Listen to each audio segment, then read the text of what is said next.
Hello, Hello. and welcome. Good Animorning. Good Animorning. Welcome to Wednesday. It's Wednesday, isn't it? It's the middle of the week. Hump day, as What? some may say. Hump day. Yeah, Okay. getting over the hump day. Everybody got a hump on hump day. That wasn't... No. Well, they can. We're not saying you It's can't. not prohibitive. You never heard the term hump day before? No. I haven't. Really? No. Much as I haven't heard bump or crunk day. Well, let's I think all of them sound like good days. Which one would be bump and which one would be crunk? Bump day would be Monday. Bump Crunk day would be Thursday. Directly after hump day. I humped my crunk. So it's Friday then? What's Friday? Yeah, slide day. I don't know, like... Slide into your weekend.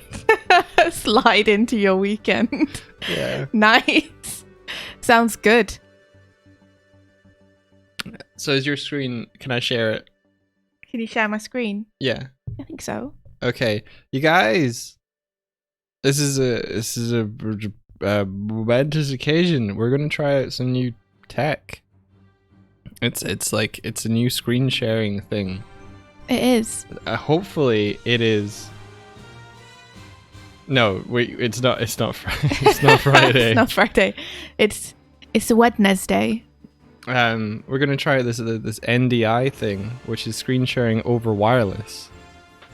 So without further ado, adieu. Did you say without further ado? Yeah. Is that not the expression? You know it's ado, right? A-D-O. No. Adieu means goodbye. No, it's further adieu. No, it's further ado. No. Much ado about nothing.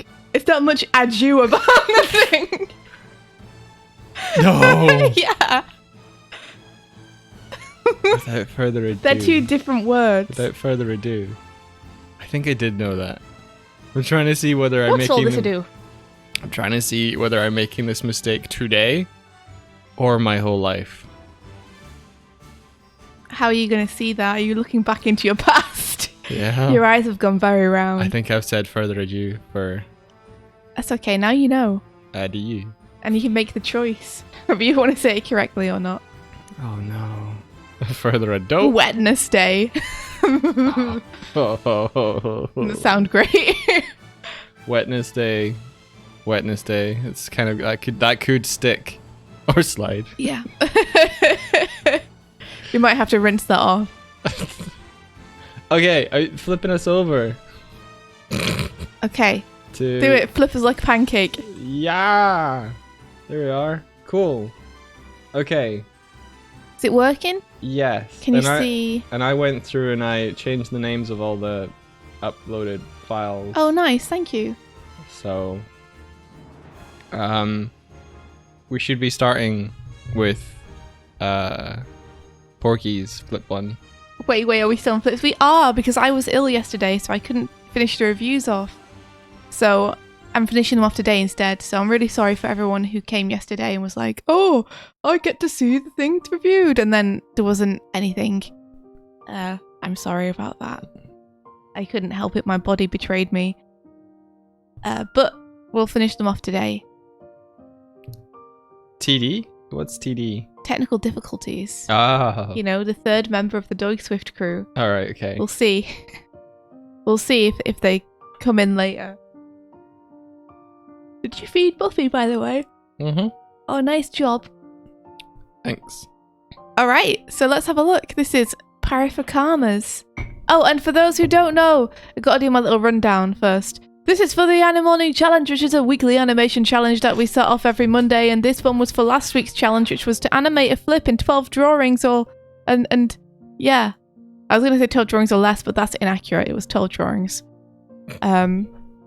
Yeah, everyone did an awesome job. We got through half of them on Monday. We're going to get through the other half of them today and look at what people have been doing. I'm gonna... Thank you, Martissimo. Thank you, pal, bro. Grumpy. Your new PC is getting delivered today. Yes! That's awesome. What? It's just the way you said yes. I can enjoy your content. Okay, so should I... You have everything. You have control. I know. It's just you're clicking around, so I was checking I wasn't like... You weren't about to do something or in the middle of something. I'm tweeting. I'm fine. Are you tweeting? Of Yeah. course you are. Let's have a look. So this is Parifacana's. What's up, Bob? Wow. Nice. That water level is much higher than I was expecting, given the height they jumped at. This is cool. Let's have a look through frame by frame. Hopefully this experience is a lot smoother in terms of like more one-to-one with what you're doing. Yeah. Oh, this is cool. I like the springboard vibration drawings here. Okay, I know what I could. Did you? I really like this float at the end. I really like just this frame where they're just dead and slowly sinking. That's great. Let's see. I'm pretty sure that's about 12 frames. So the things that I would adjust if I was gonna say you could push something is when we have this takeoff here, which is a nice takeoff. It feels like the apex of the jump, the highest point, is this spring here, this takeoff. Whereas, let me draw in red instead so it's easy to see that it's me. This is the highest point. But you could get more of a pleasing arc if you were to travel upwards from this point a little bit rather than have this spring immediately be the highest point and then have every other frame travel downwards.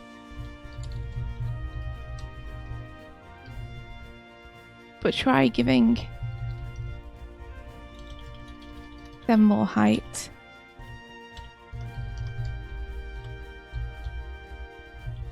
Mid-jump is what I suggest.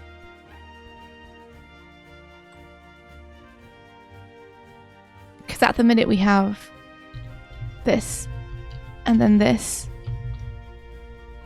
and then this. But if instead you try this, then this, then this, it will feel more like a spring, I guess. More like a jump. It just feels like the momentum gets lost very quickly.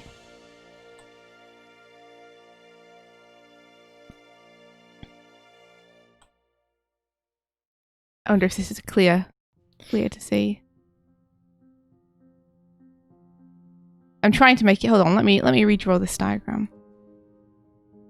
So rather than doing this, we do this. Basically.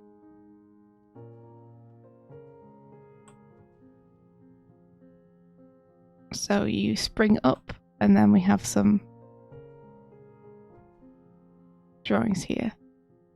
Rather than we spring up, and then actually it would be more like this. I hope that's clearer. More like this. Just keeping those arcs in mind.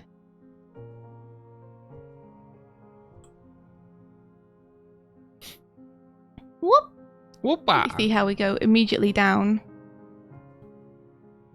Whereas it feels like, given that we've just sprung off this springboard here, there should be more kind of horizontal and vertical travel.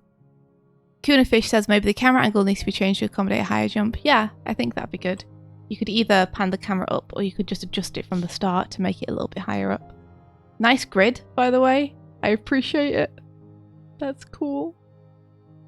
I'm liking the grid. It might help you to also have another grid specifically for the water level, just so it's easy for you to kind of see whereabouts that would be.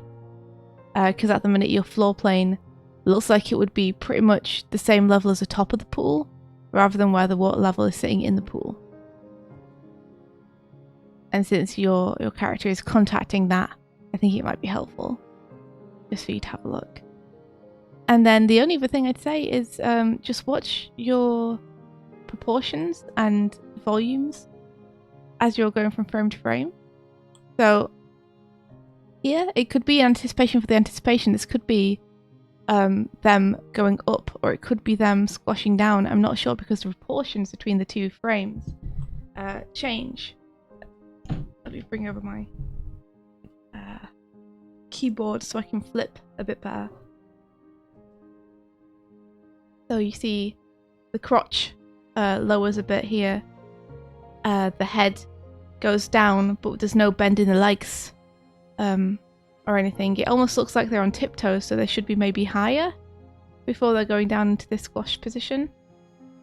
But it's kind of hard to tell because the proportions between the two are different. So I'd be tempted to,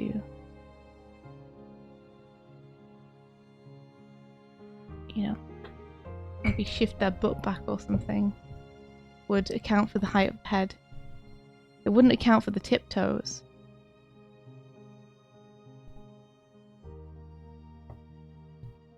Because if you want a height position and you want them going on the tiptoes, then probably you want to push the head higher than the previous position. It would be hard for someone to go onto their tiptoes without bending their legs and have their heads lower than when they started. So that would maintain the proportions a little bit more. And then for this frame,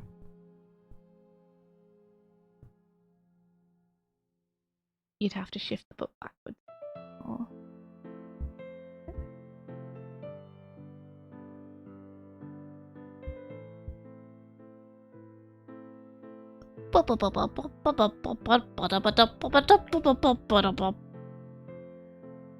Let me just move this backwards. I think that's all the feedback I have on it. It's looking awesome. Nice job. I like the concept a lot too. This is hilarious.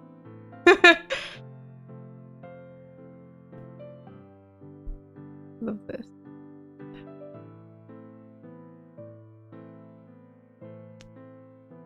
Whoa, it's 3 in the morning for you guys. That's incredible. You feel amazing. Pow, bro, how do you feel so amazing when it's so late?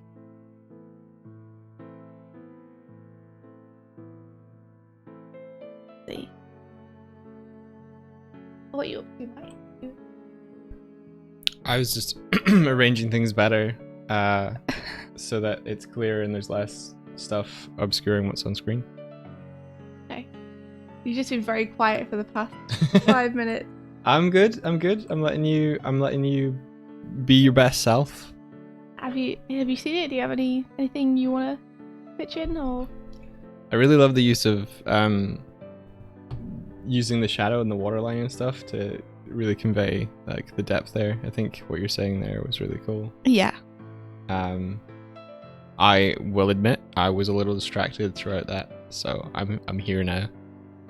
That's cool. I was just checking if you had anything you wanted to say about it before I move on. Nope, you're free to move on. Okay. Thank you so much for participating, Parafakama. Thank you, Parafakama. Good job.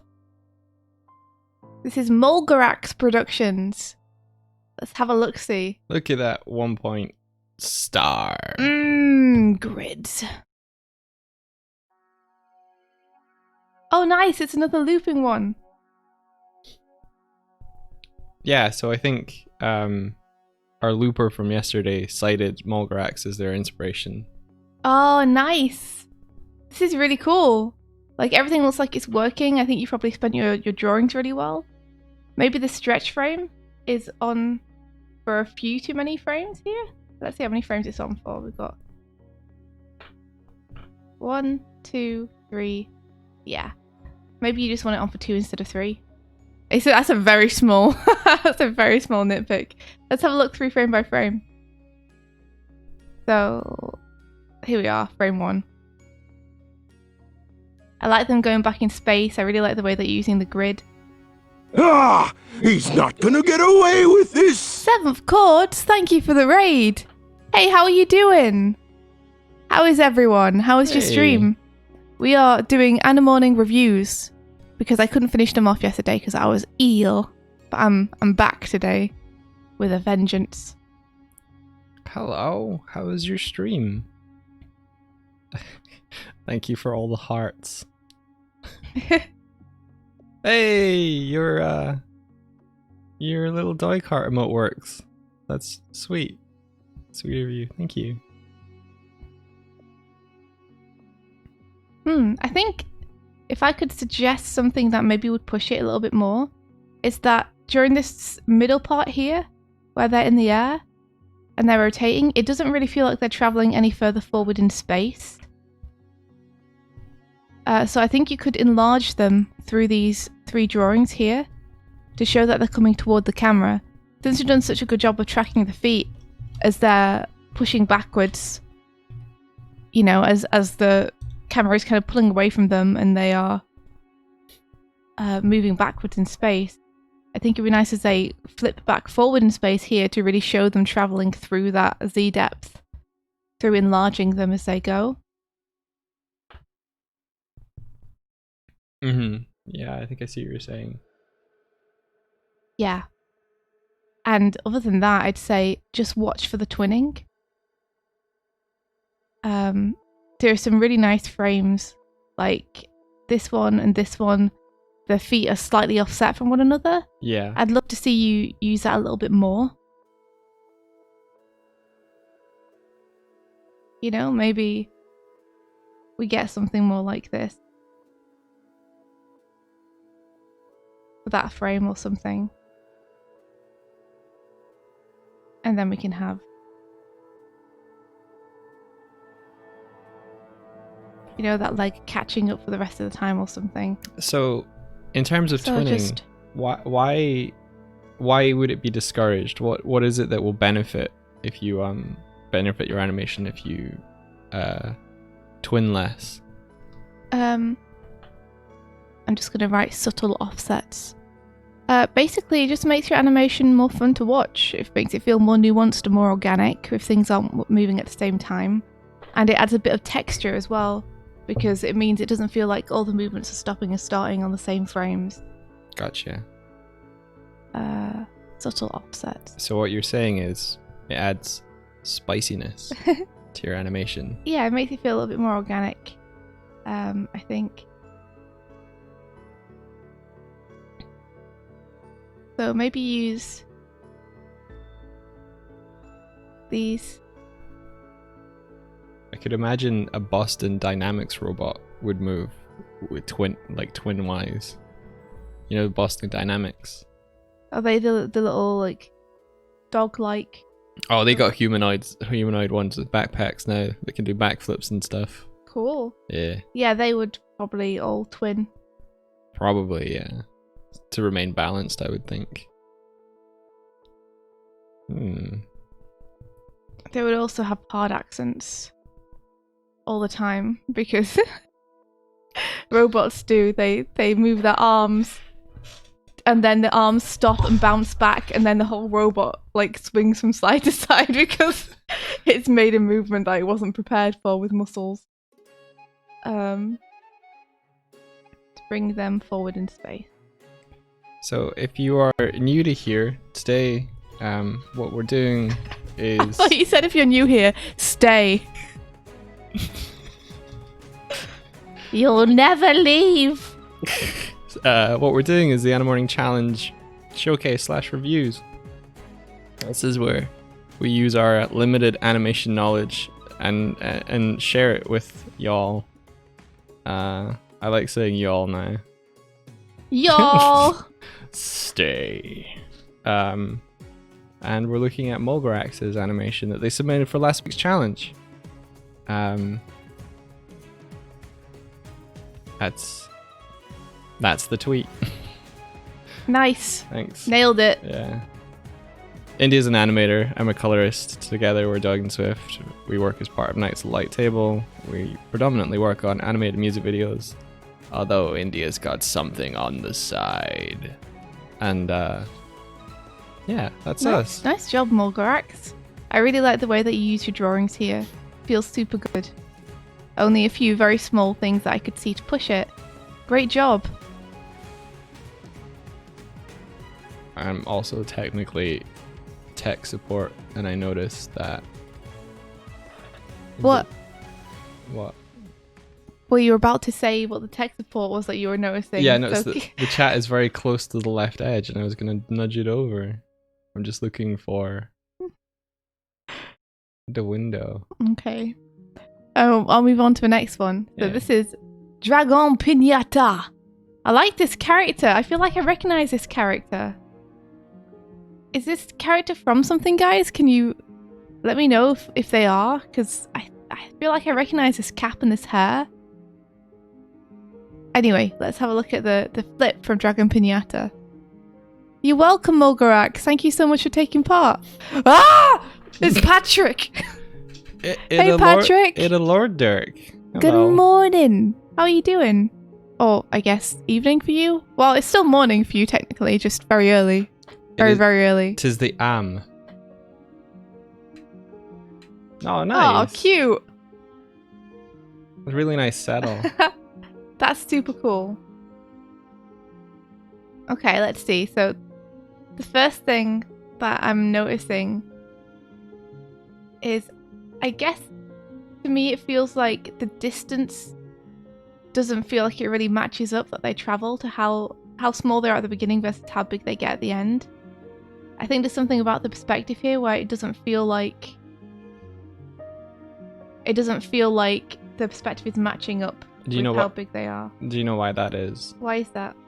So, if you look at the spacing on the grid, I think if you drew more horizontal lines in the grid and spaced them closer together, it would give you more a sense of a distance. I think also because if this were a square, then from where it's kind of implied that it's square, the surface that at the top that they're on. If they are that big on that side of the square, then when they reach the other side of the square, it feels like they've increased in size rather than traveled, because their ratio compared to the length of the side it feels bigger. Yeah. Like, it feels like maybe the shape of the platform would have to be like this kind of shape to make sense for them to like sit in at the end, and for it to be like them to be that big versus it. Does that make sense? Yeah. But it doesn't look like that's what shape it's meant to be. So I think it's just a matter of the grid and the shape of this this form here, this surface, implies that it's not as long as it would have to be for them to come that much further forward in space. Yeah. Like if their stance, if their fits in between those two lines here, then you would think it would fit in between those two lines when they got to the other side. Yeah. Perspective wise. But it doesn't. Let me see.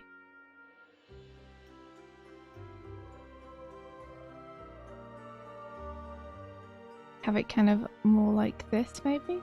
I mean, this is something you might be able to fix by fixing the grid rather than actually having to do anything with the animation itself. Yeah.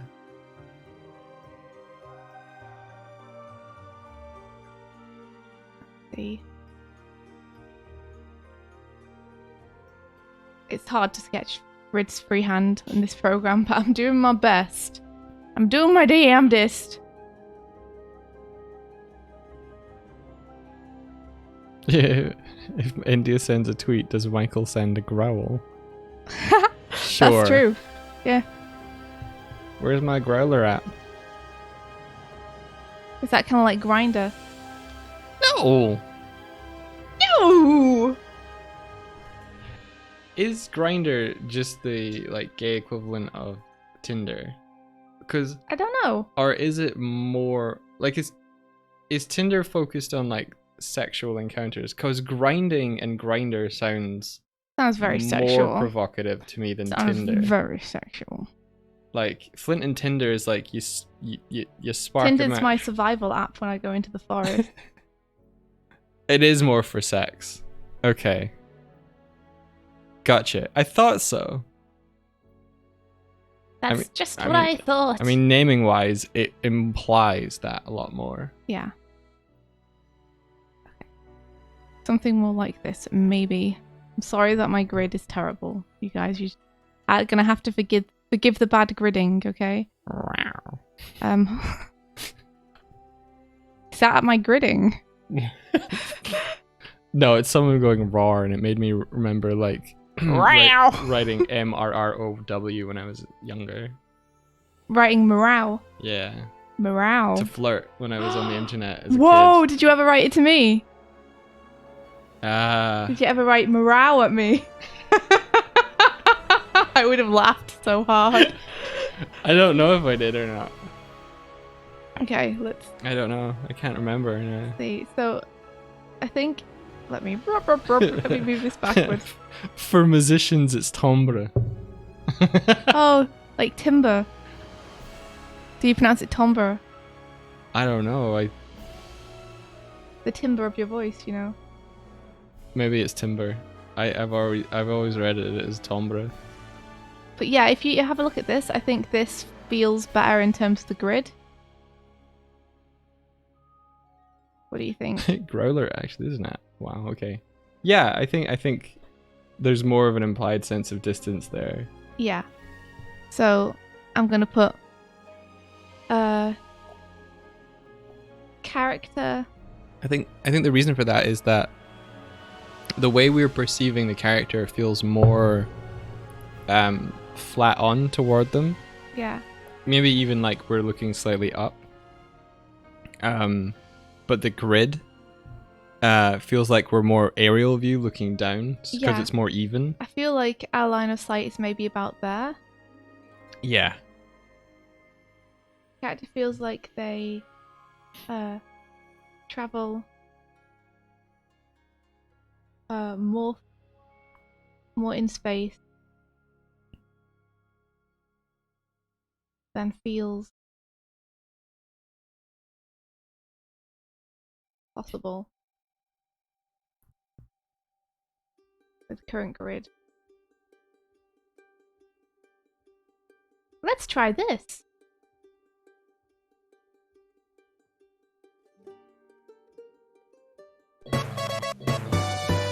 Jump. How did you hear that before I did? I don't know, but the last couple of days, all the alerts have been coming through my headphones. I don't know why or how. That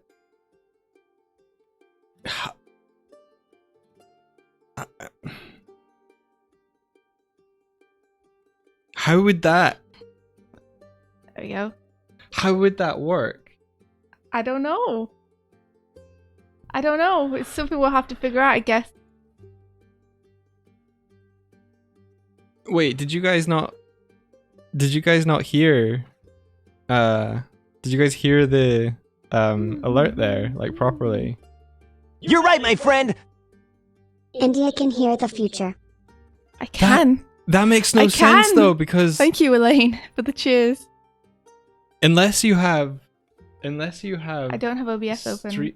No, unless you have Streamlabs open. Don't think I do. Thank you for testing it with bits. Let's see. So I think maybe this frame feels like they're going a little bit more to the right than you want them to be. It feels like they're going kind of. It feels like they're moving to the screen right here, and then they're actually coming just forward down this line. So I think you could adjust this drawing a little bit to make that clearer.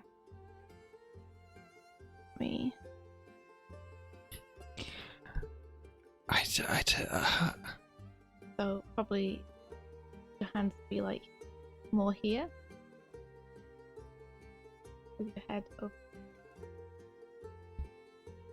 Like, more like that.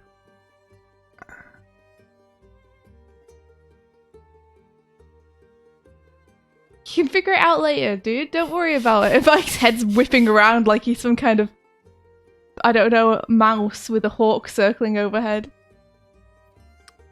Osiris Sarge. So both Indy and I worked on Magnum Bullets, and Lord Dirk in the chat was the director of it. Is there anyone else in the chat that worked on it?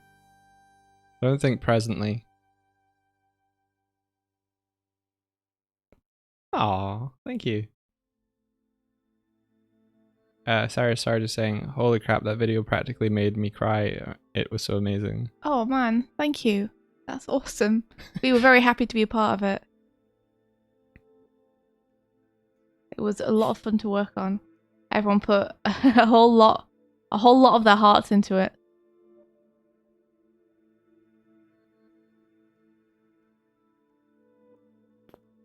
Yeah, like maybe even you would bring the hands forward a little bit more if their eventual position is going to be on the next frame. So you would maybe have it more like that kind of thing, where the hands are coming up. Oh man. There we go.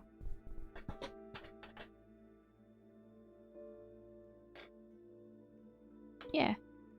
And then nice handspring. Make sure that the hands stay in the same place. Make sure hands firmly planted.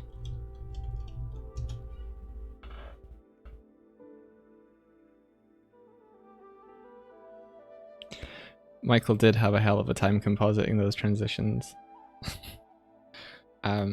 Starlight Brigade was fairly like, each cut was a cut, so each shot was like, whereas having to work on the multiple shots and have them fit together was interesting. I think. Sorry, please continue. No, sorry, I shouldn't be interrupting your. No, you can go for it.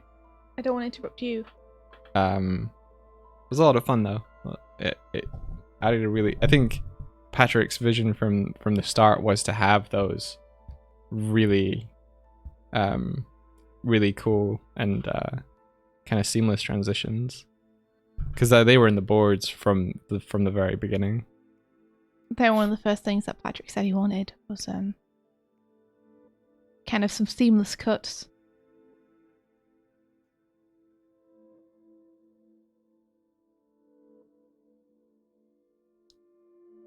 Do you have a favorite transition from the video? So it feels like this is a stretch frame here, which implies to me that the next frame will be a takeoff. The momentum that you're showing here, with the body going upwards and the mass being up here, so center of mass. Because the center of mass has shifted up so much, it feels like we're going to take off here. It's going to go into like this handspring. So it's then strange on the next frame to see that the hands are still pretty much planted. So I might be tempted to take those off the floor, and also to have the center of mass kind of continue on its arc. Because if you're thinking about it being here, and then being here, then to continue that arc, it's strange to have it suddenly ping down to here. You know? So you probably instead want it, even though this is a super nice frame, like if you didn't want to adjust this frame because it's so nice, the alternative would be to adjust the previous frame so that the arc of the body lines up with this frame and this frame, and make sense with it. And then you would be able to keep this frame, which is super nice, without it feeling like this is implying it should be taking off more. Because it feels like the body should be up here. right now. Oh, I think I see what you're saying. Yeah. Yeah, so it would be more like...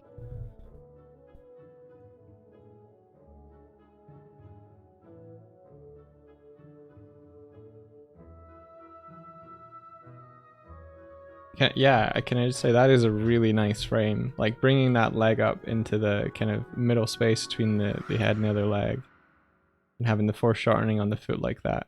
I think you could maybe even scale up that foreshortened foot Yeah. if you wanted to. Just looking at the scale in comparison to the other leg, you could bring that a lot further forward. Yeah. So that's where it feels like the body should more or less be based on the previous frame. But it seems like a shame to like lose this frame because it's so nice. So I'm just gonna put feels like center of motion, or center of gravity, center of mass. Should continue. Take care, Steiny. Thanks for coming by. Thanks, Steiny. Keep the frame and have 13 drawings. Yeah, so what Mike's saying is that you could really like bring that foot forward. Yeah, look at that. See how it pushes towards us. Gives a bit of a kick. Was the sole reason you wanted to adjust it was to make that joke? She's on to me, you guys. Sole reason. Because you can see the sole of the shoe.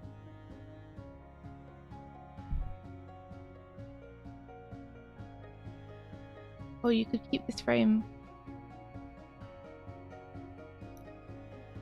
Or you could keep the body as is and adjust center of mass.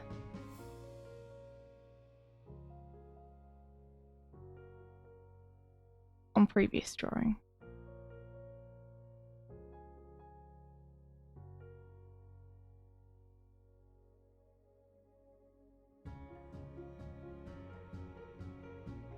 There we go. And then we get this nice landing. And this is another really lovely frame. Like, I really like the arc of the body here, where it's this kind of convex, and then it goes concave when they land. Super cool. Real nice. I like the style a lot. Just watch for twinning on the hands here. This is a really good opportunity for you to like bring one maybe further forward than the other to add a bit of interest. Yeah, bringing that around I think helps with scale and stuff as well. Blablaneeb. If it's 7 seconds, it's 7 seconds, don't worry. The 5 second thing was just to keep it manageable. You can choose to do a 7 second one if you want. That is very much up to you. I think we're just aware that we don't want you to be like, this is my favorite one shot camera scene from like what was that film with Leonardo DiCaprio and the bear? Deliverance? The Revenant? Revenant, yeah. Like, I really like this shot where there was a whole battle and you try and do every frame of it. Yeah, definitely not. Remember that choose your favorite keyframes as well. Don't do every single frame. But yeah, this is great. I really like the drawing on the character here. I hope that's helpful. It's a couple of things. The main thing is the floor grid. I think if you adjust that, it'll make the entire thing feel a bit better. Dab dab dab dab. Cool. I think we can move Great on. job, Dragon Pinata. Woo woo. Alright, let's have a look at Everything is Nand. Everything is Nand is flipping the bird. Thanks. We finally got the bird Nice. flipping. Oh, that's real cute. Nice. I like the angry face. Like, "Nyah, It's effort. I'm for a the go. Yeah, nice. I think one of the things that I'm noticing is because it ends up basically going in a circle, and swooping back here. It feels less like a flip, more like it's kind of doing a loop-the-loop with flying. Yeah, I feel that. I think if it was going to flip, it would stay kind of more in place. If it's going to jump from a what do you call it? Standing position, I guess. This is a bird standing. It's standing. Yes. Jump from a standing position straight up. If it was doing a backflip, it would land like here. And if it wasn't doing a backflip, it was just like flipping and landing in place, and it would land in place, I think. So you could either have it kind of land here, or you could have less backwards momentum here, or less backwards movement, I should say. So that the circular motion doesn't make it feel like it's a loop-de-loop rather than a flip. Yeah, the part you're so I'm trying to think of the word, sorry. Because you can kind of like trace the path of the bird as that circle, it loses the sense of the arc, which loses a little bit of the sense of the weight. Because the bird kind of feels like it's catching itself and swooping back to its position, we don't really have enough frames or time to feel like the air is catching the wings and then it's gliding down. So it feels a little like the spacing of the circle is a little even. Whereas you probably think there'd be a little bit more hang time. Yeah. And then swoop back down in position. That's true. You got a nice squash here. And then the stretch, I think you could exaggerate a little bit. Yeah. Like for the takeoff. Push Give them some momentum. Push that little bird head up. Push that bird head up. Push the tail down. Yep. I think you could potentially push the wings a little bit more as well, like they flapped into the flip. They flapped instead of flipped. They flip-flapping. Nice. Like, push stretch frame.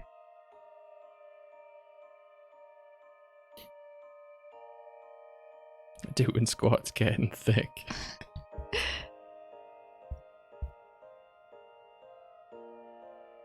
And then here, I think if it starts to go backwards immediately, you could delay the head a little bit if you wanted to. Notice that India's like curving the beak as well. Oh, sorry, that's just my shorthand for burb. Oh. It kind of feels like you got a little bit of drag on the beak though. Some squash and stretch there. And then watch the volume of this tail here, which feels like it kind of expands outwards. Mm-hmm. Because it's so far over, it's as far over to the right as it was in the previous frame, but the feet have moved. Yeah, so that's kind of your guide point, your anchor point. The feet coming forward means that the butt would tuck under a little bit, so you'd probably get something more like that. Scoop that butt. Scoop that butt so you can swoop that butt. The thing with the backflip is, if you think of the curve of the spine, you're jumping and you're kind of throwing your arms up so that the momentum like carries you over, but your back starts off like concave, but as you like go over, as your head kind of goes so it's pointing down, the rest of your legs and everything else kind of rush to catch up, and then your back sort of curves into convex instead, so it's like, and then kick over, it goes really fast. I think I see what you're saying, yeah. Yeah. So then you've got the mass here, and you kind of just want to keep it in roughly the same place. So try keeping this.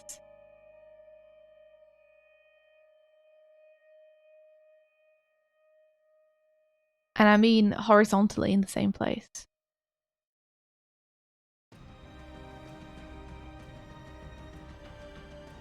Vertically, it would bounce up and down like a ball bounce. Place to get the feeling of a flip.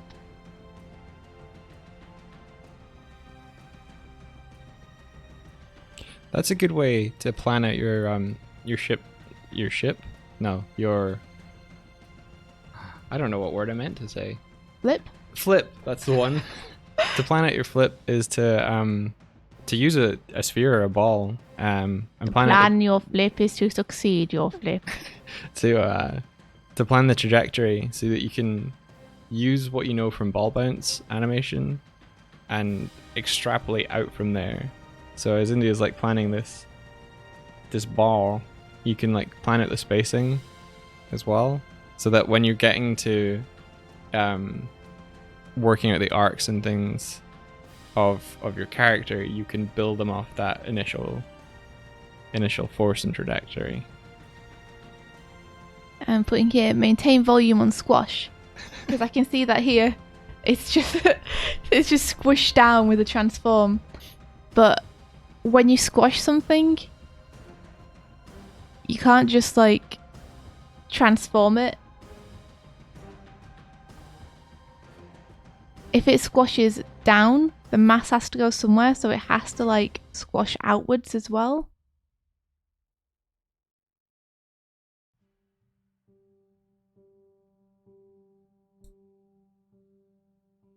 Or it doesn't feel like it's the same object. So when this goes down, the sides squash out. Think of it like you're squashing Play-Doh, like it has to go somewhere. Translation: fat burb. Yeah, the mass has to go somewhere. That's where you get the expression rubber band animation. What? Isn't it? Isn't there's a style of animation that's like rubber Rubber hose. Oh, is it rubber? Is it It's not be- rubber band? Isn't it rubber hose because they have limbs like rubber hoses, because that was a style? Crap, maybe. Yeah. I mean, What? My brain I'm sure is there's switched such a into the wrong thing. ports today. I'm sure there's such a thing as rubber band animation when you're animating a rubber band. Okay, yeah. Well, think about a rubber band anyway. Wasn't there an old joke about a rubber band in terms of you interpreting it as a musical band instead? I'm sure my parents used to tell me a really lame joke when I was little about a rubber band. I don't know. Oh, okay. I didn't know if it was like a universal parent thing, and We everyone should- would be like, "Oh my gosh, I know that joke." We should create a new musical genre though called rubber, Where where it's flexible and everything's played on it, rubber instruments. Nice. All right. If you're gonna I like this. I like that you're flicking up the feather here at the end. But again, it's about maintaining the mass. So you can see here, because the top part is lower, but the bottom part isn't. It doesn't really feel like it's flipping up. It feels like it's kind of growing. So make sure that you are maintaining the shape properly. So it really feels like it's flipping up and dragging behind. Oh, I see. Yeah. Maintain mass. The thing I find, if I'm trying to take shortcuts while I'm animating, and I copy a frame and try to edit the frame, it never feels right. Like if you copy a drawing and then only adjust certain parts of it, and some things remain static and some things don't, you can always kind of tell. Sometimes it works okay. Like I do that sometimes, and sometimes it works okay. But I adjust a lot of stuff on the frame, and I adjust it very subtly as well. Like it's to the point of the only thing that's moving on this is the hand. But like I'm gonna skew the character very, very slightly just so the drawing is less perfect in place. I think if you, in that instance where you're showing there, the bottom edge of the head crest moved, but the top edge didn't. But it feels like the volume is being lost because it's not moving as a whole thing. It's kind of being cropped rather than moving. Yeah. Yeah. Exactly. And yeah, those are my notes on that. Nice job. I can't believe you flipped as the bird. How could you? Great job, Eve Art Studio. You all can follow Super Evelyn cool. at Evelyn Art Studio. She's given her socials at the top there. Heck yeah. Let's have a look at GG Flip Challenge. Oh, GG. It's Pal Bro. Pal Bro. I love that you use GG.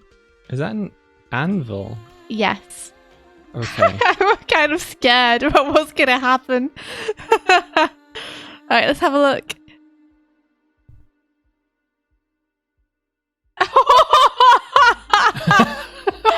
I was not expecting that. That's great. Oh. That's like a nice innovative way to use the flip there is to treat it more like a ball bounce and then have the middle frames be this kind of blur. I really like the anticipation too, where you're just like, what's Gigi thinking about? What's gonna happen? He's spin. Nice. So you could distort this ball a little bit, I guess. That's one note I could give you. The spacing on it's real nice. Obviously, you don't want to distort it too much because it's a bowling ball. You want it to feel solid and heavy. But like maybe just a tiny bit, giving it a tiny bit more of that, and I understand why there's an anvil now. yeah, it was needed. Maybe distort bowling ball to show speed, or like mirror and imply camera distortion. What inspired you for this, Pal Bro? Yeah, I love how specific this is. You're like, yeah, but what if Gigi was flipped sideways over? How could I do that? Let's see. Well, what if I have a piece of cloth and it's held in place by an anvil, and then a bowling ball drops into space between the two boxes, which pulls the rug out from underneath Gigi.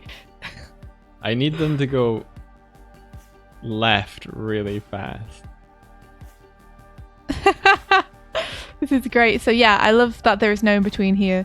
This is like a great situation in which no in between is way better. The cloth animation is nice too, Pal Bro. I don't know if I'd be tempted to like just have it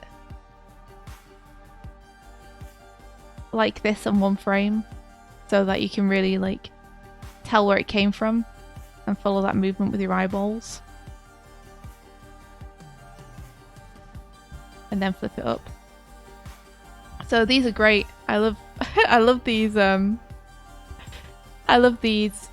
smear frames here. Very and the cool. fact that you've reused them as well is very economic and works well. And it allows you to treat this just more like a ball bounce now, because you can basically just look at it as a circular shape that you're tracing the trajectory of with your eyeballs. So I think I'd be tempted to have like a splat GG frame. A splat GG frame. Yeah, just before GG is back up. No. We're getting I animal see. anatomy completely for a second. To have them like splat, then bounce back up, almost. And it would be more like an impact frame than anything else.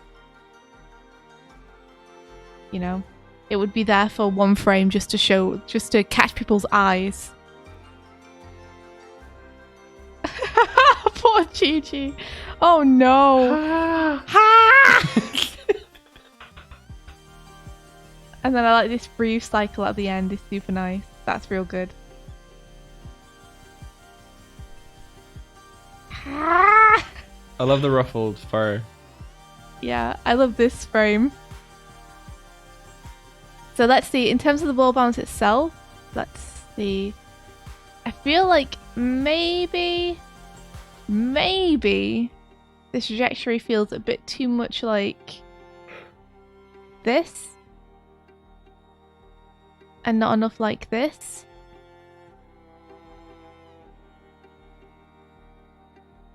Watch trajectory. Which is very easily amended by moving some of these drawings. So I think I'd be tempted to ping them out a bit further here. So we get the spin and then they're out. And then we get a little bit of hang time. And then we're down. I accidentally moved it too far to the side, but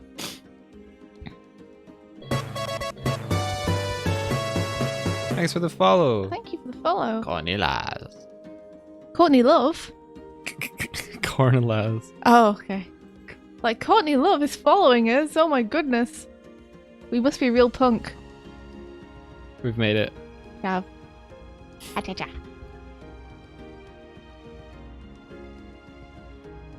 What do you feel like you learned from this challenge, pal bro?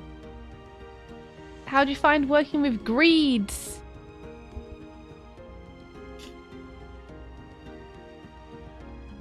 So you could give it more of a round trajectory if you wanted. I quite like yours, you know? Quite like your trajectory. I'm wondering if, like, maybe you're just onto the right thing. Let me. Kinda wish I could automatically make my my pen way bigger. Let me just delete these. It's easier to do this than it is to erase. And give it one more go. Definitely feel like they should ping out a little bit more than it does. I'm just like going by feeling here.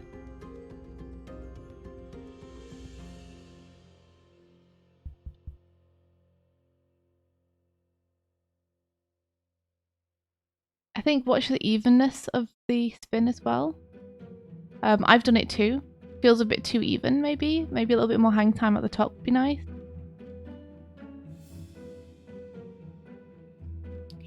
Do you reckon it would speed up into the top of the arc and then slow a little bit and then fall? Like a... No, it wouldn't. That feels wrong. Yeah, it's interesting because GG isn't actually like taking off upwards. Yeah. The momentum isn't really upwards, it's sideways, so we're kind of cheating a little bit, you know? Yeah. But it's a pleasing arc, so... Yeah, like I think this is wonderful, Palbro. Nice job. Really fun idea as well. Yeah, I don't really have any more critique to give this. I'm a fan. Poor Chi-Chi. Awesome job, Palbro. Thank you for joining in, as Woo! always. Yeah, pal bro. And this is Dr. Flavio's. Dr. Flavio. Ooh. Have a look. Oh, cool. Again, we have 2 different floor planes, which is nice. Dude's gonna break his knees. So, the main thing that I'm noticing is that it feels like there is, it feels like I expect him to land and be bigger than he is. Like, it doesn't feel like the floor plane is as far away as it ends up being. And I think that's mainly because in the animation, he's very almost landed here and he's still pretty big. In fact, he almost looks there like he's standing on the floor plane. Yeah, if you saw that frame in isolation, you would be like, he is landed. Yeah, so when he gets even smaller here, I'm like, oh, it's even further away. But it's a surprise to me because it doesn't feel like the animation has like telegraphed that to me up to that point. I mean, is he supposed to be landing there and then falling slightly forward? Yeah, those 2 frames are a little disconnected. Yeah. It feels like if you either geared up to him being smaller here, so he matches more with the scale of the next frame, or if you made the next frames bigger, then it would feel better. Because you can definitely have him this small, that makes sense, but the build up to him landing needs to get us to that point sooner, I think. Is the thing. Like, this is where a shadow might be helpful too. Just because if he's not meant to be touching the floor here, which I'd assume he is because his legs are both bent, it looks like he's meant to be contacting the floor plane. This is where leg offsets are really useful, where if maybe he's not meant to be caught on the floor yet, you could extend one of the legs a little bit further in front of the other. And because they wouldn't feel like they were on an even surface, it would telegraph to us much more that he's still in the air. But if not, then shadows are a great thing too. As well as that, I just watch out for your arc. Make sure that you know where your center of gravity is. So if I do add to sketch. Night, 7th Cards. Thanks so much for the raid. Oh, You take care. Lords, thank you for the raid. Have a great night. So I'm just going to trace the center of mass. Are you thirsty, Buffy? You little thirst munch.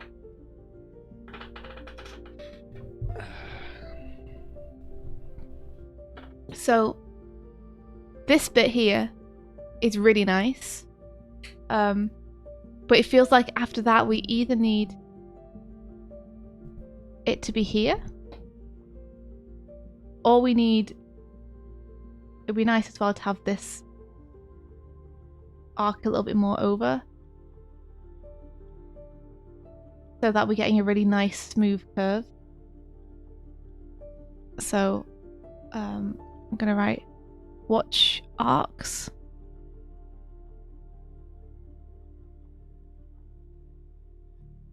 Really nice here.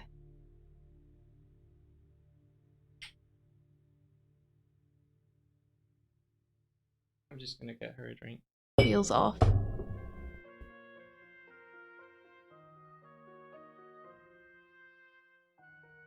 Maybe here instead?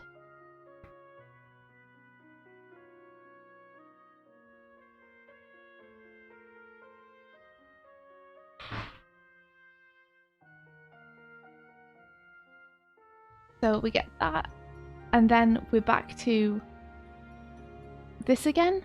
So it really feels like the arc is kind of thrown off by that middle frame here, and like it would make more sense for it to be where I've placed a red one for the arc to feel complete. Wow, Buffy's going crazy. So is he contacting Floor here?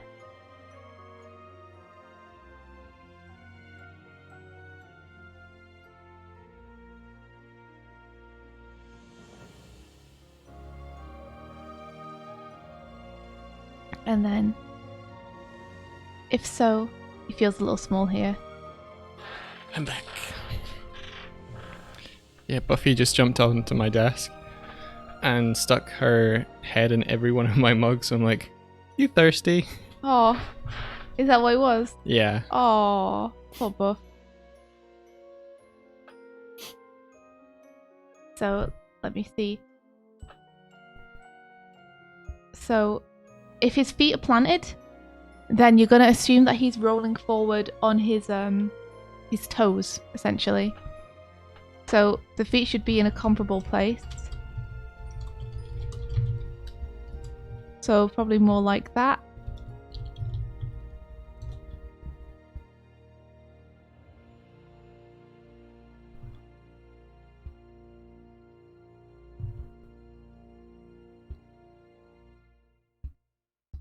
Would make a bit more sense to me.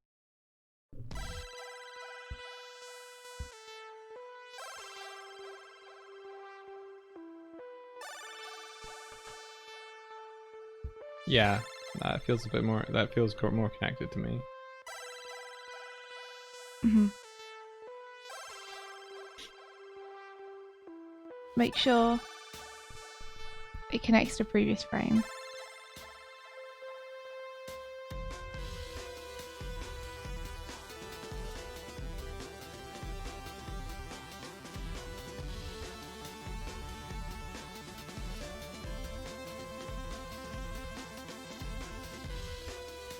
Yeah. You good? Let me just check the poses. Feet contacting with floor, I think, is like one of the more challenging parts of animating.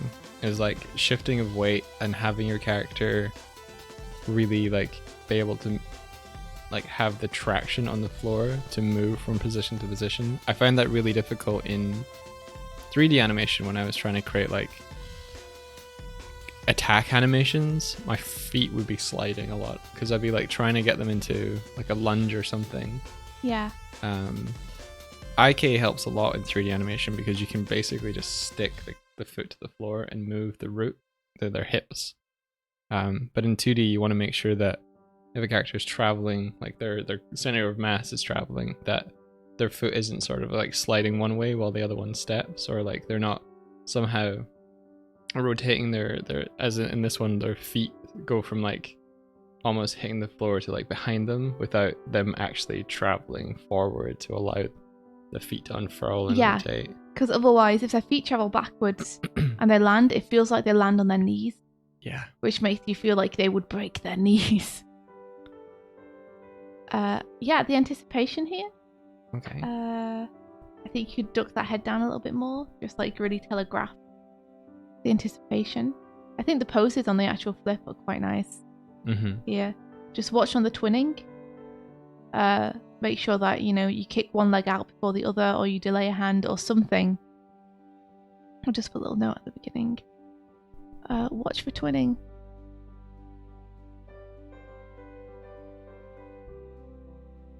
Awesome job though. Really like it.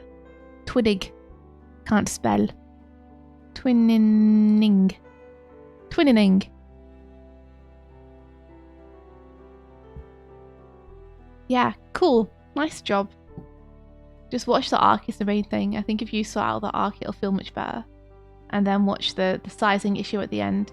Either have them reach a smaller size faster, or scale up the last two drawings. And then we have Porky Boys, which we saw on a previous Animorning, but I'll play it again for you guys now. Oh my gosh, it's so good.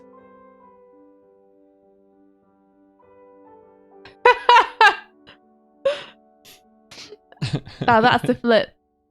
Oh my gosh. It's cool to see these drawings too by themselves. Like, look how well Porky Boy is using smear frames here to show the direction that they are rotating.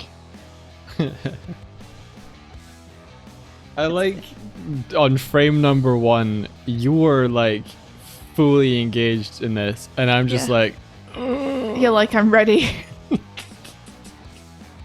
But yeah, those smears are incredibly helpful. I love the poses in this. Like, it's not part of the flip, but drawings 9 and 10 in particular, like those face poses are so fun. It's amazing what you can do with 4 drawings for a flip both ways. Look at the way that he's stretched out your pupil on drawing number 9, so that it's like squishing along with the whole mass of the eyeball. Yeah. That's very so clever. Fun. And it squishes the other way too when we're stretching. Yeah. It's super fun. Let's have a look at it in motion. So, you see how these drawings connect to one another. Here we are. It's a bit easier to see now. Yeah, it's great. I mean, what can I say? It's all following arcs as well, you know? You can see the arcs between one thing and the next. If I do this.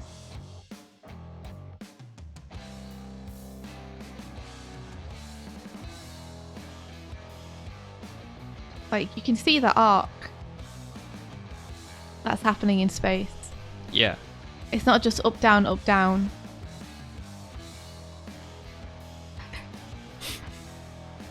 It's great. And you can see again here the butt. You follow the butt, you get another arc. Center of gravity is shifting.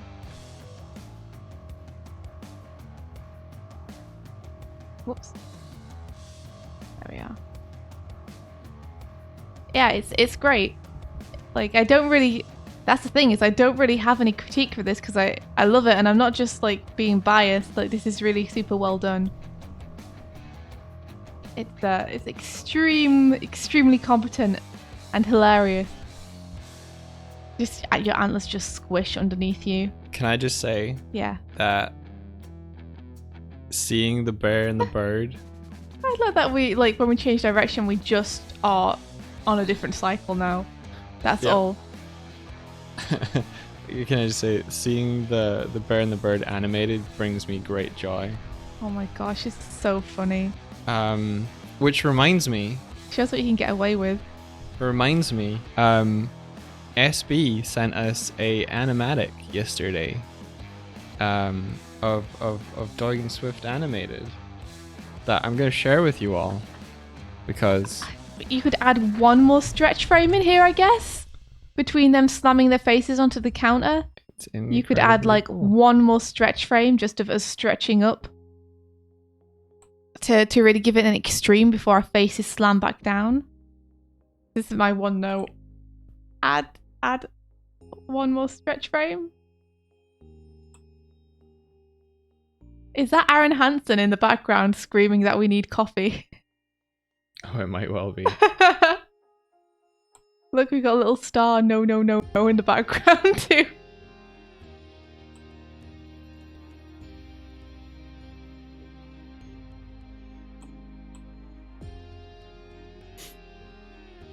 Yeah.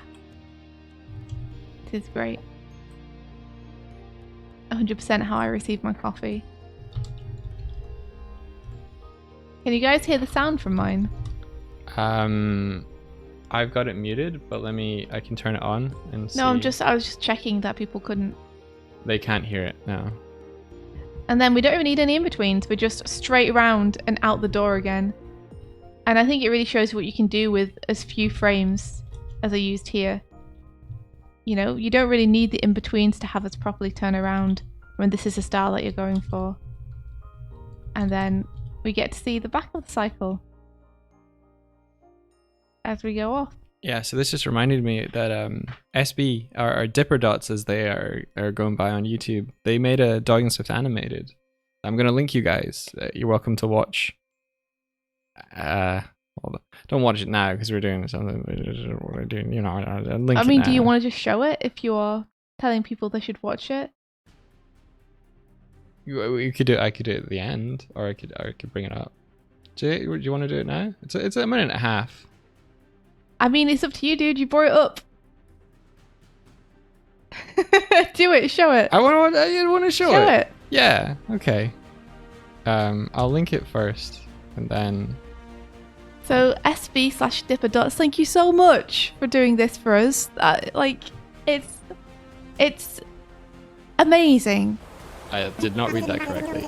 Okay, let me. I said when Jordan did the first ever Doig Swift animated that a Doig Swift animated is something that I've always kind of dreamed that we would maybe receive one day, but never was wanting to ask or didn't really hold out much hope for it. So to see people like doing them is really bizarre in a wonderful way where it's kind of like, oh my gosh, the dream is happening. It's so cool. So I hope that SB, I hope you enjoyed doing it, and I hope that you learned a lot doing it and had fun. And thank you so much for making it. It's awesome.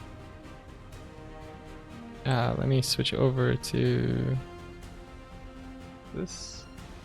Yeah. Let me mute. That Neve says coffee maker looks like a screaming head. It does, doesn't it? Okay, hopefully this isn't too loud for you guys.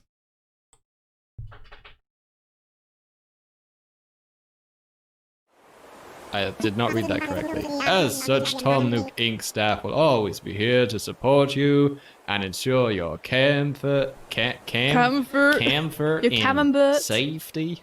Did we not get a monorail then? I'd like you to dream big. I do have a certain connection. I do have certain connections in construction and real estate, and As opposed to that imaginary estate I have in my head. but I'm getting ahead of myself.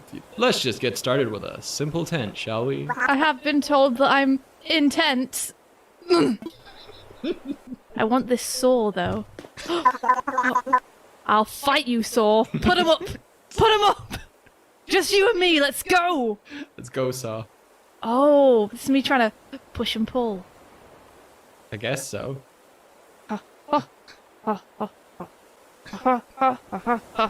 Do the shuffle. And well, the audience waits for anything but that. Yeah. Yeah! Bloodline need like some birds with playing as humans with. Yeah, it was a nice change to be able to have you like to pretend to be human for a while. That was fun. I always wondered what it would be like to be human.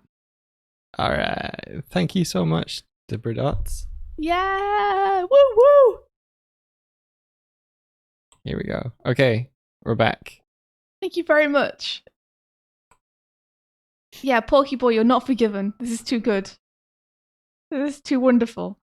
Yeah, the coffee maker does look like a screaming face. I also thought this. It's got like teeth that shoot coffee. Okay, let's hop over to Dark Vault and have a look at their flip. Hell yeah.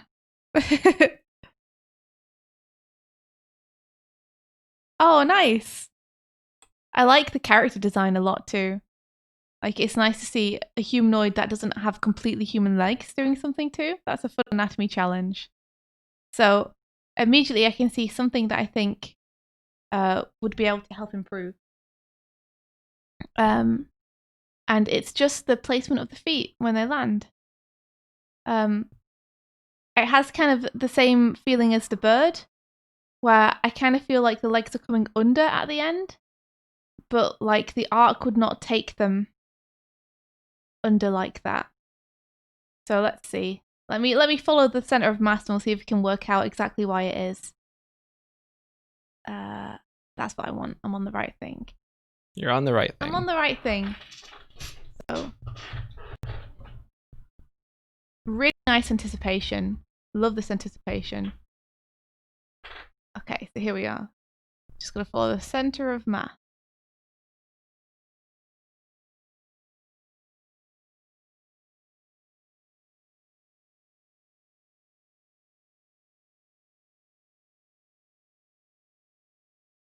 Aha! There you are, you see. So it's that step forward, I think, that's throwing it off a little bit. Like, it feels like we need to settle here, where we've landed. But instead, there's a step forward that makes it feel like more of a circular motion. Mm. So this back foot here that is stretching out to catch them on the landing. Oh, thank you. It feels like it would be more like here.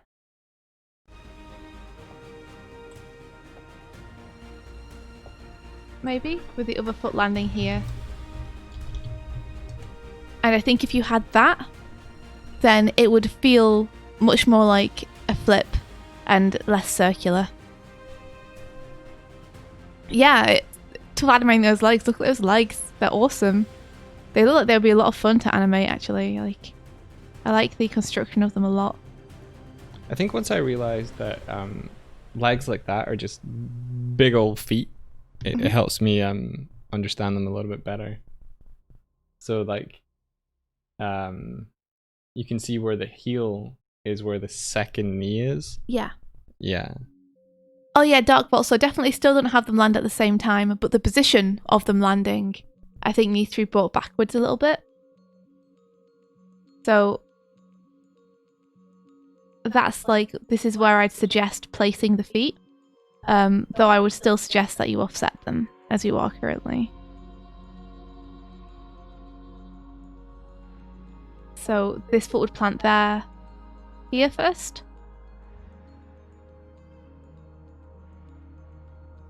And then that foot would plant here.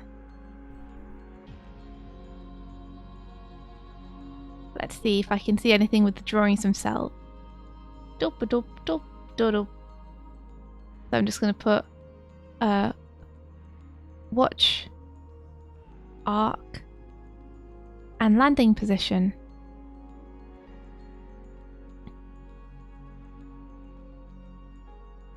Position. So it feels less circular.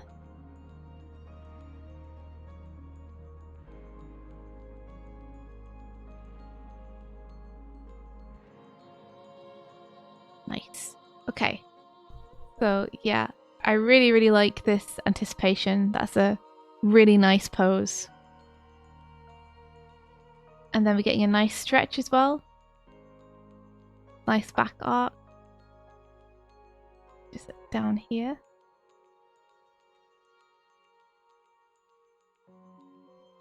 I like the twist as well.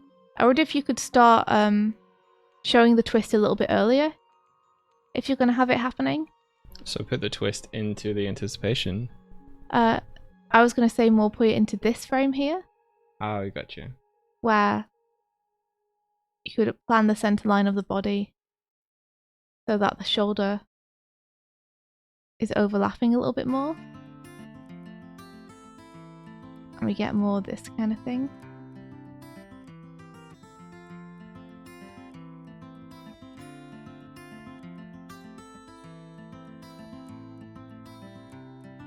So that twist starts to happen. That's meant to be an arrow. Twist to start.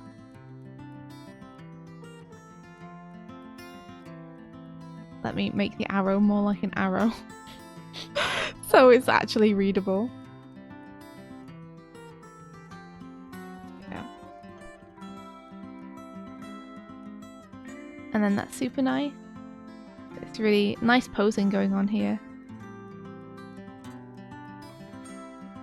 Be tempted to maybe drag that back a little bit on this frame.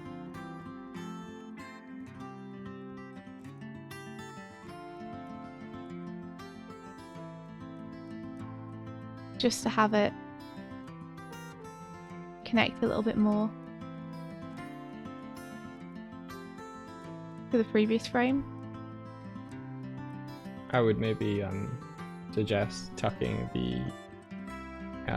the legs a little more. The thing with a backflip is if you do a push off, you want to pull in your limbs when you're at the peak of your jump for a faster rotation.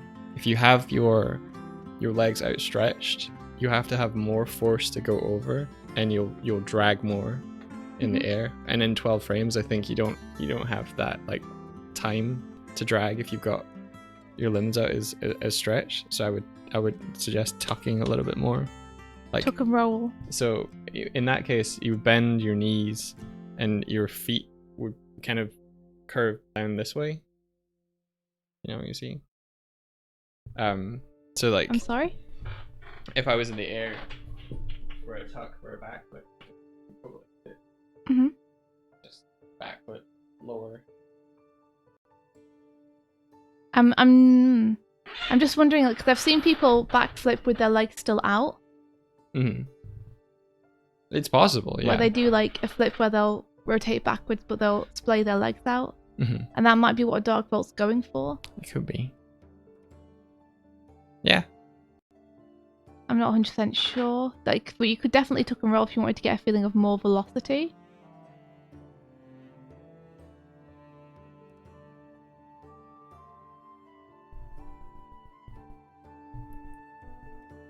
Oops.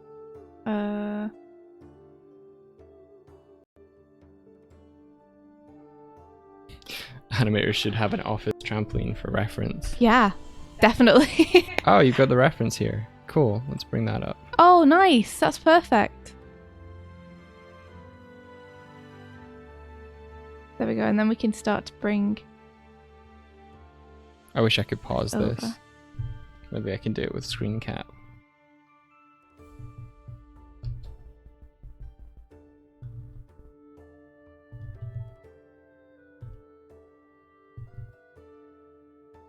Yeah, they're definitely tucking.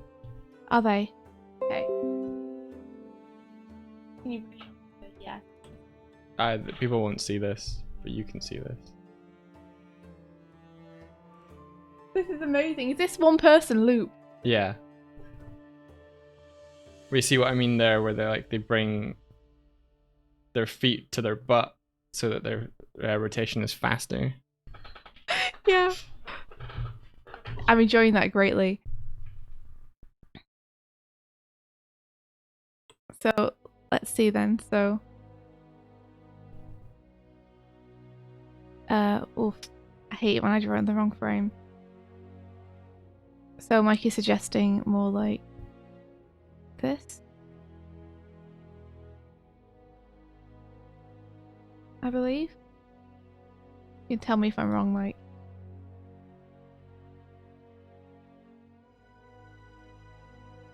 Yeah, I think so.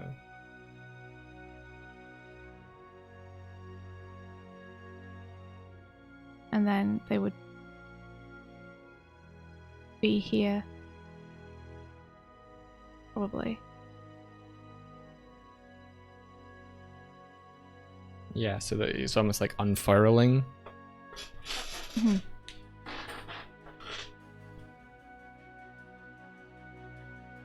Lovely though. I think you could maybe delay the head here a little bit. Might be nice. Just to like...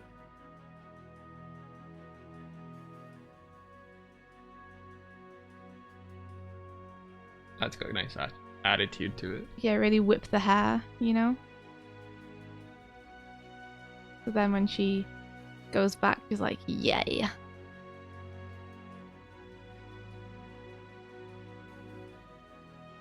Lovely though.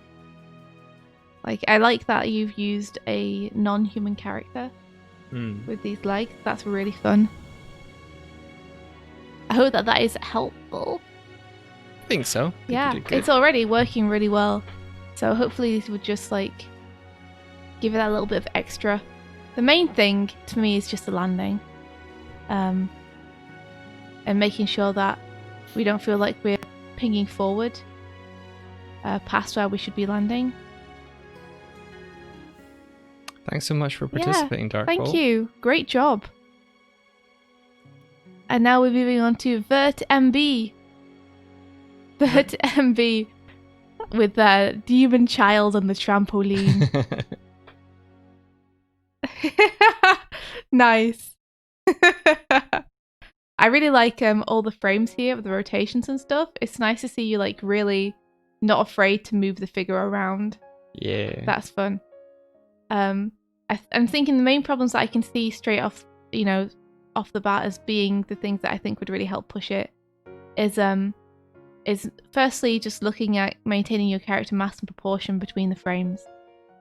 And secondly, I feel like we could maybe get some more height in there. Yeah, I was feeling that. It feels like the center of mass sort of stays around the same point. Yeah, it feels kind of like they're rotating just around the same thing around the same point rather than traveling up and down. Yeah.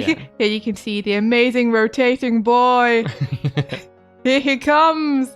Is this a vampire on a trampoline? Or is he like a beast boy? A vampoline. I like a vampoline. I like it. It's awesome. Okay, so let's see. What can we do? So this is a really nice contact frame. Watch the twinning a little bit. For the squash frame, you could like really take this way more extreme. In fact, you have this squash frame right afterwards, which is better. I'd say you could probably lose this frame completely and spend it elsewhere if you wanted. Not to go all like realism on you guys, but the mechanics behind a trampoline, the reason you go... Mike knows because Mike has a trampoline. I had one. The reason you go so high is because you go so low. The reason trampolines are elevated off the floor like they are is so that the springs allow you to go down and then spring back up. And I think in this animation there's not enough down to get enough up to do a backflip. I think you could really push the stretch contact frame and like really push it down without having the character like move down too much, but really like stretch into it so that when the trampoline comes back up, like the trampoline's not gonna go all the way down and then go past its midpoint and go all the way up again. It's just kind of gonna go down and then reset, but you're gonna go up. So you're saying you could do a really low stretch frame without making it go down? What I'm saying is, if the trampoline is like usually like this, it's Mike's motioning hands at me, so yeah. the trampoline can do this, but they could be like stretched down into it, Gotcha. So you're saying and then yeah. what Mike's saying is that rather than have trampoline and this is you and you're like, I'm gonna land on a trampoline. And also, when you're bouncing on a trampoline, you don't want to have your, if you want to do like a higher bounce or a flip or something, you don't want to have your legs bend too much, because the force of you coming down, coupled with the tautness of the trampoline, if your legs bend too much and you don't have the strength to counter it, you'll buckle.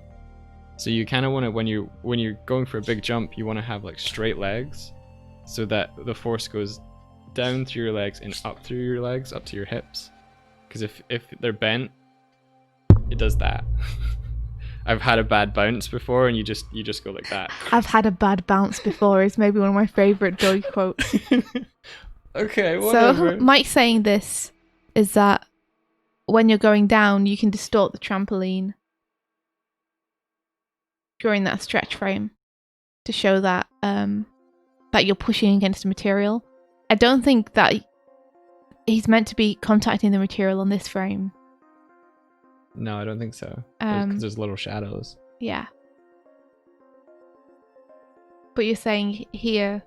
I'm saying if he did what you were doing there to prepare for the jump, he's going to hit his face off the trampoline. Oh no. Oh no. So you're suggesting... Not really. Like, he's on a kind of trampette, so... You're suggesting, like, more like this kind of thing? Yeah. Where... Because the thing is you don't need to jump on a trampoline as much as you need to land really fast.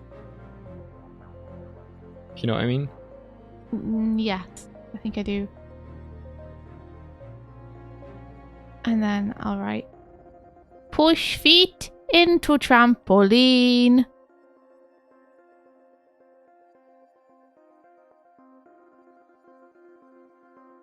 Never underestimate a trampette. And keep the legs straight.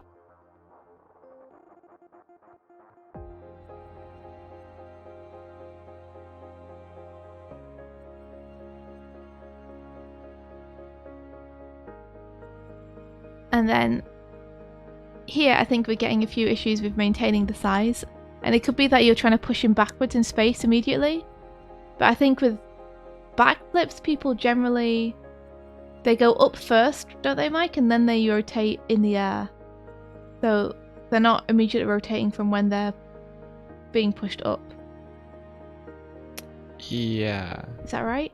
I think so. As someone who's backflipped, you would... For a backflip, I'm not that great at them, but if you want to land where you jumped off from, you don't want to immediately you don't immediately want to, like, you want to land straight so that you're going up, and then you want to use the momentum of your legs and your arms to cause the spin, because it's a lot easier to do a backflip moving backwards on a trampoline, because you're using some of the force of the trampoline to launch you over, but it does mean that you will move backwards. So whenever I was doing a backflip on a trampoline, I would jump into the side of the trampoline, not the middle, and jump backwards, because you need to put a lot less I see, force so and your effort actual into it. jump would be skewed. Yeah, your launch point would be like that, so that you went. Whereas on this, he's having to land on the center, so you want to go up first, otherwise he's going to go into that fence. Yeah. I like that I get more animated and passionate when trampolines are involved. Trampoline! Okay, one sec. I miss my trampoline so bad. I need to fix this, these notes that I've made that I don't like. Yeah, basically what I'm thinking is I take this off. This is why research and reference is so important. Is like, if you tweak these variables, then the usual kind of animation rules apply less, I think. Physics Okay. takes over. So center of mass is...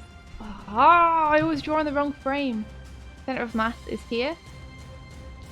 Like the mass of the body. Yeah. Center of mass. And this is right before they're going to be catapulted into the air, right? So when they're catapulted into the air, it feels like they need to be catapulted higher up, basically. So I would put them at maybe here. Yeah. And then the next frame we would continue going up. No, the head might stay about the same size, but you want your hips to be about there, yeah. And then we would start evening out.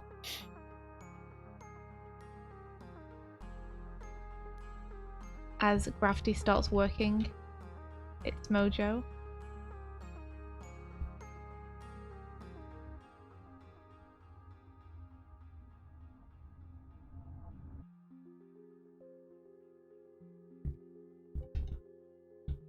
I'm putting it slightly to the side here, which I don't mean to be doing. Take care, Osiris and Tria. Thanks for coming by. Thank you. And then gravity starts winning. Winning. So have it start to come down a little bit.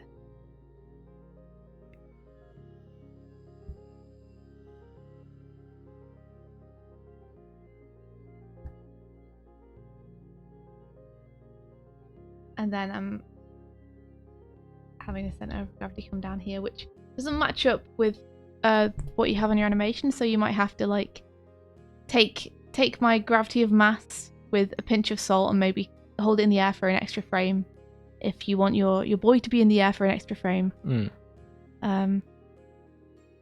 But I think you want it to be having a constant feeling of moving up and down and traveling. Yeah, look at that white circle now. It's got a good bouncy feel to it. I think it could be better, but it gives you an idea. And basically you want to center your motion around that. So that's where the boy's body will be pretty much at all times. Because the body is where the center of mass is. That's what everything's going to be rotating around. And so I'm just going to put, make sure. Dina, Body. thanks for the host. Aw. And center of mass.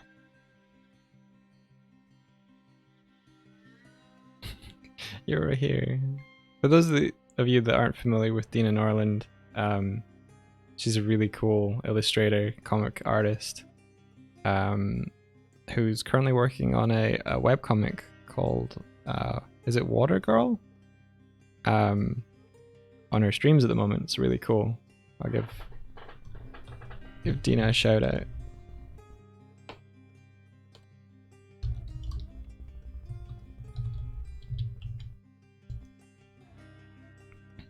There you go. And other than that, I'd say just watch the that you're maintaining volume in the head and such.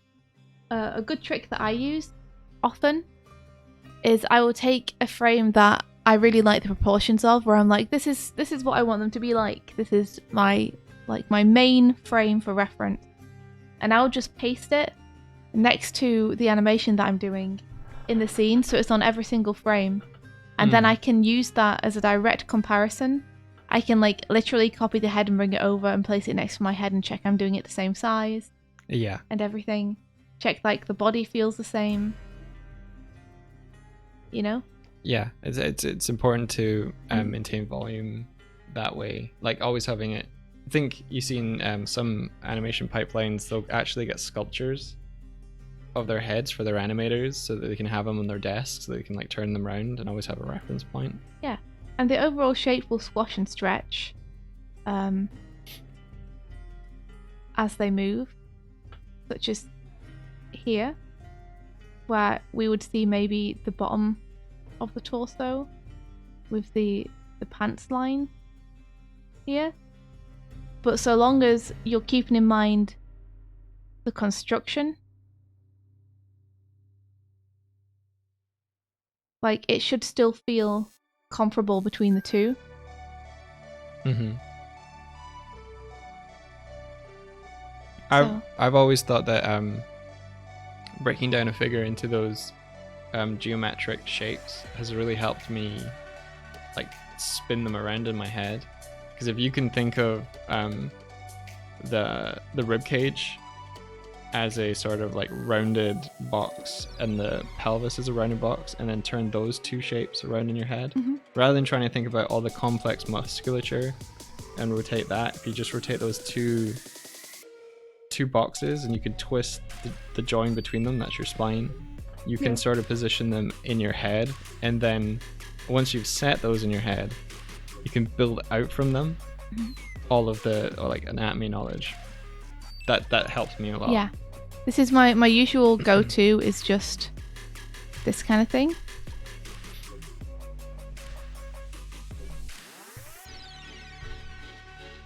That's my usual dude bod. Is that your dude bod? Yeah. Nice. Is just this kind of thing. The thing that really connected and clicked with me was Michael Hampton's book. I don't remember the title of it, but if you just search Michael Hampton anatomy or figure drawing, the way that he broke down and simplified major anatomical parts, it made sense to me. It felt like a stepping stone between mannequin and full figure drawing. Yeah. Without sacrificing too much of like the nuance. Awesome job though. Nicely done, VertMB. Thank you very much for participating in the Animorning challenge. And then I don't think this is a flip. This is just called test. I don't know what this is. That was me testing something for Who did this? Porky. This is adorable. Oh my gosh. This is really adorable. That's great. I love it a lot.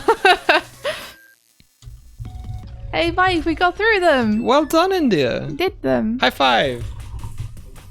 Oh, you did it. Yeah. Aww. Ah! I'm proud of you. Thank you. I'm proud of all you guys for submitting all this work. Thank you so much. And for those who don't know, I'll just recap what the next Animorning challenge is for next week. Mm-hmm. The deadline will be Sunday night, so we can get them together. And it is to use video reference and try and break that barrier of people who are scared to use video reference. So basically, it's to take a clip, the kind of clip that you would like to animate yourself, whether it's a Jackie Chan fight scene, or whether it's like a nice acting scene or a dancing scene or whatever kind of scene you want. Try to get something that's no longer than 5 seconds so that you don't overwhelm yourself too much. And basically reference from that what you believe to be the keyframes of that motion. Like, be careful not to overkey it. You know, find the drawings that you think are the most essential to the movement. The ones that, you know, you might see other animators use as their very first waypoints for the movement. And use the reference to sketch those out and then try in-betweening it.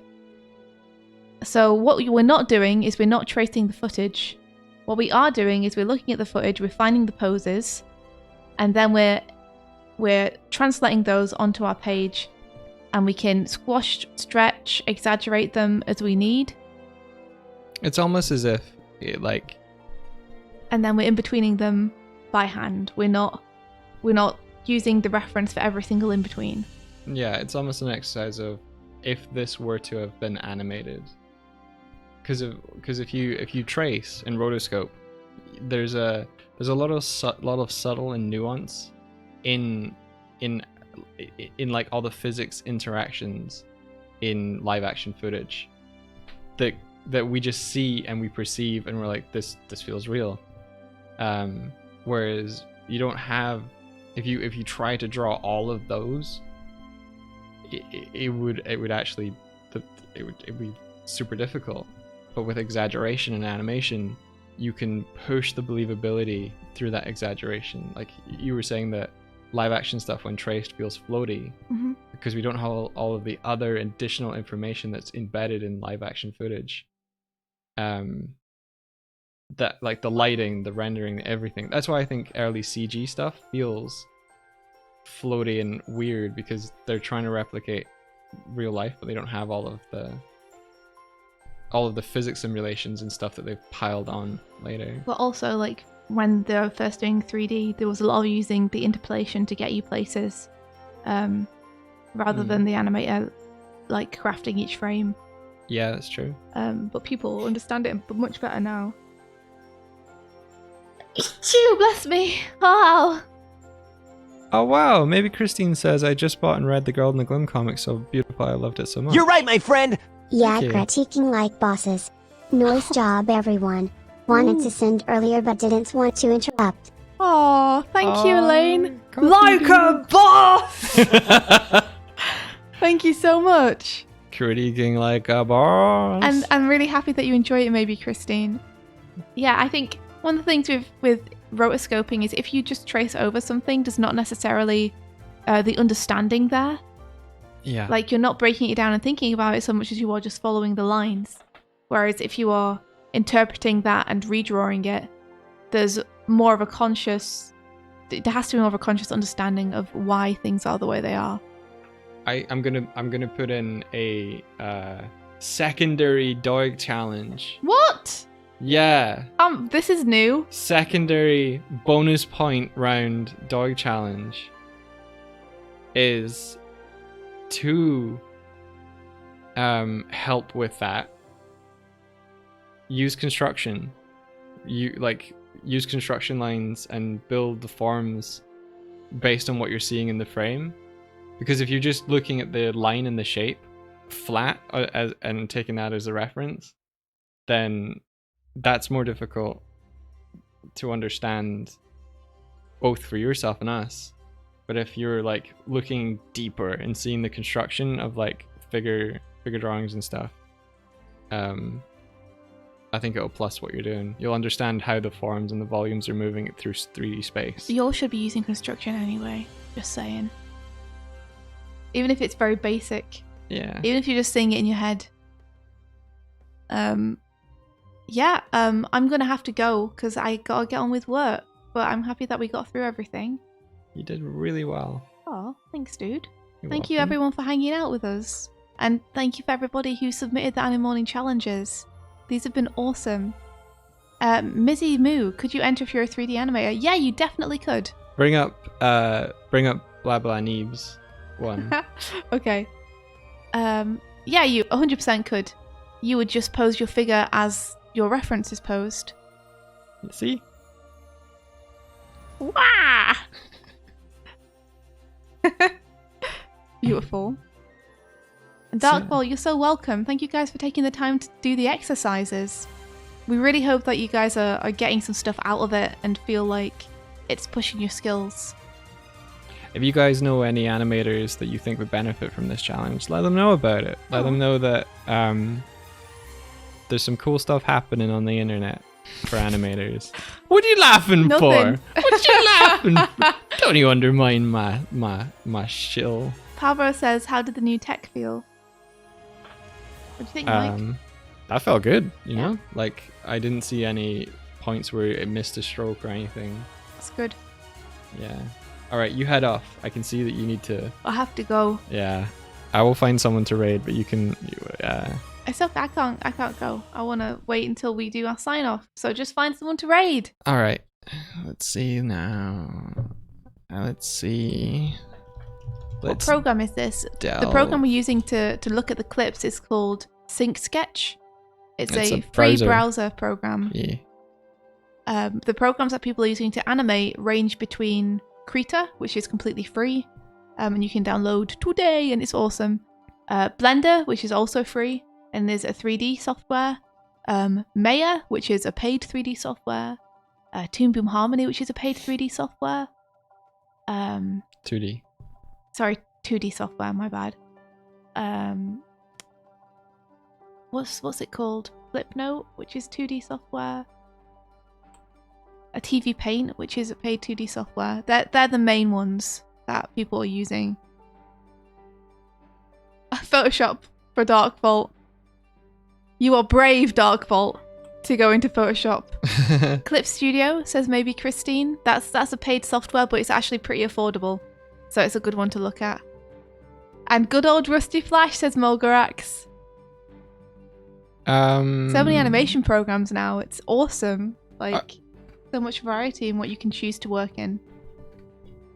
Okay, I'm gonna go for Zesty Does Things. Okay. Because it looks like they're doing adorable little door mice game art like drawings. It looks really, really cute and adorable. So let's rate them. Yeah. If anyone wants like free 2D software, I recommend Krita. Krita is great. Krita. Everyone's like, I love Zesty. Zesty's the best. Oh, it's awesome. He's really cool and friendly and yeah. So Everybody scream adventure at him.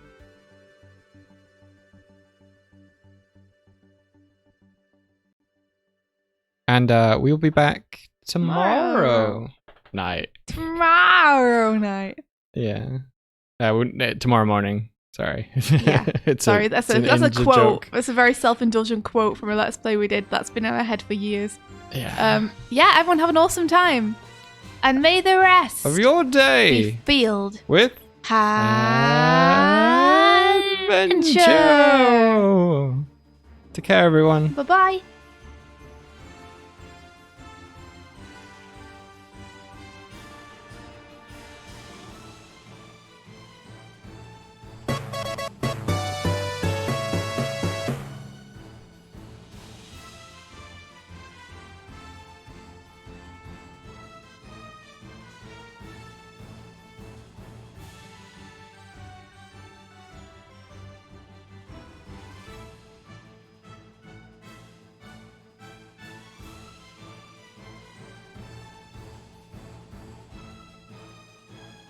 At least.